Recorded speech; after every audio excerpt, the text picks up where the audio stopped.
20 years. That's the sentence prosecutors in the John Goodman DUI manslaughter case are asking a judge to hand down to the Wellington polo mogul as early as tomorrow. Good evening. I'm Michael Williams. And I'm Kelly Dunn. The maximum sentence he could face is 30 years in prison. Goodman's defense, meanwhile, is still calling for the case to be thrown out altogether. Tonight, on the eve of Goodman's scheduled sentencing, a unique perspective of the possible mindset of Judge Jeffrey Colbath, from a former Palm Beach County judge with decades of experience on the bench. News Channel 5's Dan Corcoran here now with an interview you'll see only on 5. Dan?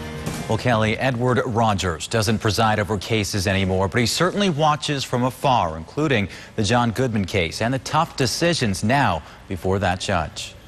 Edward Rogers served as a Palm Beach County judge for more than 2 decades. Now he's retired, but surely remembers his years on the bench. You're like a referee and you're watching out for the low blows. Rogers has been watching the legal twists and turns of the high-profile John Goodman case, including the latest today, as Goodman's defense attorneys provided Judge Jeffrey Colbath with specific questions to ask juror Dennis DeMartin. Questions concerning DeMartin's tell-all book about the trial, about DeMartin's apparent experiment the night before the guilty verdict. DeMartin says he drank 3 vodka drinks to simulate how Goodman may have felt the night before Goodman's Bentley collided with Scott Wilson's Hyundai. I think that it's just way off base for that juror to decide, and I'm sure he was asked not to do that. Rogers says he has faith in the tough decisions Judge Colbath has made and must now make concerning allegations of jury misconduct. Judge Colbath is just in a position now where he has a runaway juror who has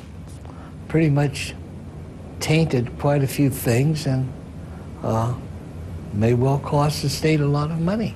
News Channel 5 legal analyst Michelle Saskauer talks defense strategy. So they want as many questions as can be asked of this juror, and they want it to be really as complete and thorough. A high-stakes day in court to come, not just for Goodman, Rogers says, but for Judge Colbath, too. He can't unring the bell. He is pretty much in the position where he has to make a decision, which he thinks within his heart and his knowledge of the law is the best thing to do.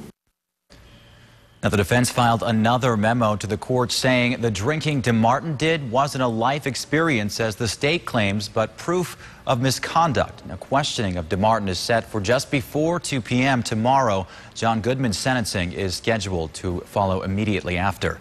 Dan Corcoran, WPTV News Channel 5.